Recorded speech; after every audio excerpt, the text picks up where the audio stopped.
lahat tayo mga kamaster, kailangan matuto tayo sa lahat ng gawain. At dito kasi sa mga trabaho namin mga kamaster, kailangan lahat alam mo magwalis, maglinis, gumamit ng baril, tumakbo, magtago. Lahat mga kamaster, gagawin mo para sa trabaho lang talaga. Yan, kailangan alam mo magluto, magwalis, mag-ano dyan. So, ganyan kami mga kamaster dito. Kailangan, bawal dito ang tamad. Kailangan matuto ka sa lahat ng trabaho. At ayan mga kamaster, katapos na kasi namin kumain, naghugas ako.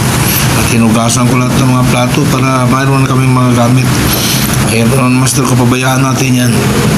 At yan, nagsikapan ko talaga para madaling matapos mga kamaster. Kasi mahirap na at magpapahinga na rin. Marami pa kaming trabaho pagkatapos na maghugas, magtatrabaho na naman ulit. So mga kamaster, ganyan magtrabaho kamaster, panoorin mo master hanggang sa matapos mga kamaster para matututo kayo. At lalo na yung mga buhay mayaman dyan, kailangan matuto na kayong maghugas ng plato, mag-serve sa iyong kapwa para sa bayan. So ganyan mga kamaster, pag magtatrabaho ka, nasa puso, kailangan nasa puso. Pag magtatrabaho, mahirap pag wala sa puso. Wala kang matutunan na trabaho kung wala kang puso. At trabaho mo puro basag yung mga plato, baso. So mga kamaster, salamat mga kamaster sa nanonood. Thank you, magandang gabi.